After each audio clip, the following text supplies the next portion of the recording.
labor to give the rest in my sight. నాలో నీకు విశ్రాంతిని ఇస్తాను, నీకున్న భారాన్ని నేను తీసుకుంటాను అని చెప్తున్న ఒకే ఒక ఏకైక ప్రభు నేను బోధిస్తున్న నా రక్షకుడైన యేసుక్రీస్తు మాత్రమే. నమ్మడానికి స్తోత్రం చెప్తాం. ప్రభు రక్షకుడు అంటున్నాడు, నేను నీ భారమును భరించుచున్నాను. కీర్తన భాగంలోకి వచ్చేద్దాం. అనుదినము ఆయన మా భారము భరించుచున్నాడు. దేవుడే, ఎవరంట? దేవుడే మాకు రక్షణకర్త. ఇప్పుడు నీకు రక్షణ కావాలి అంటే నీకు రక్షణకర్త కావాలి. అనగా కర్త అనే మాటకు అర్థం ఏంటంటే కార్యము జరిగించువాడు. అవునా కదా? కర్త అనే మాటకి కార్యము జరిగించువాడు. ఇప్పుడు ఈ కర్త ఏ కార్యం జరిగిస్తాడంట? రక్షణ కార్యం జరిగిస్తాడంట. రక్షణ కార్యము జరిగిస్తాడు. ఈ రక్షణ కార్యం జరిగించేవాడు నీకు పిలుపునిస్తున్నాడు. నీ భారాన్ని నేను మోస్తాను నా వద్దకు రా. నీ భారాన్ని నేను వస్తాను నా వద్దకు రా. నువ్వు రాగలిగితే నీకు ఎలా ఇస్తాడంట రక్షణ?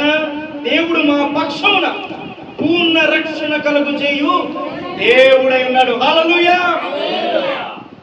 చాలా మంది ఇస్తారండి రక్షణ, అది కొద్దికాలంలో ఉంటుంది. కానీ నేను బోధిస్తున్న ప్రభువు ఇచ్చే రక్షణ పూర్ణ రక్షణ అంట.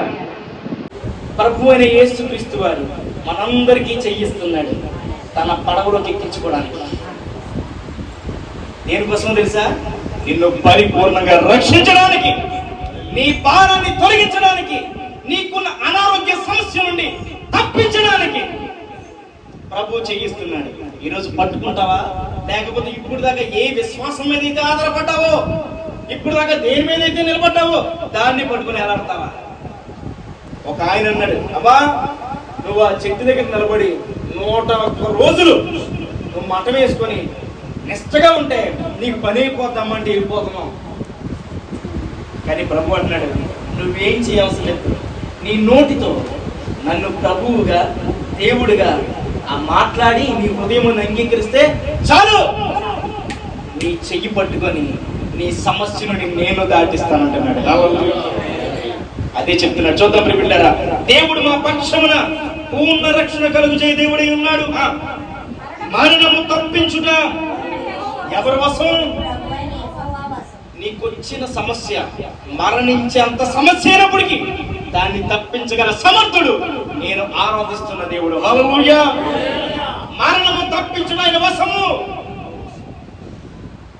ఆయన వశము. ఈరోజు నువ్వు మరణం తప్పించబడాలా? నీ కుటుంబ సమస్యలను తప్పించబడాలా? నీకున్న అనారోగ్య సమస్యలను తప్పించబడాలా?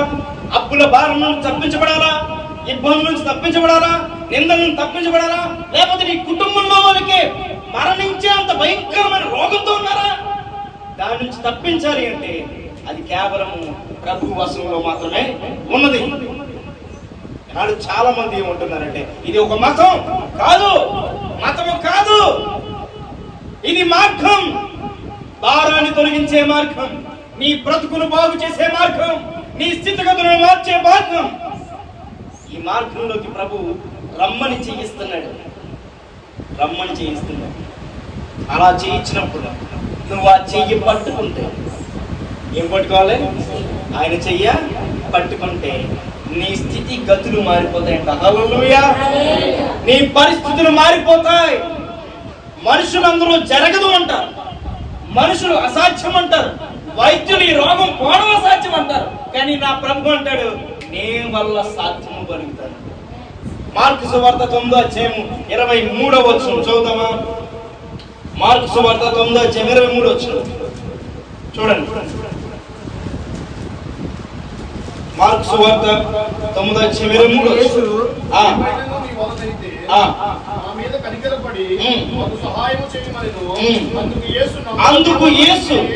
అందుకు యేసు నమ్ముట నీ వలనైతే.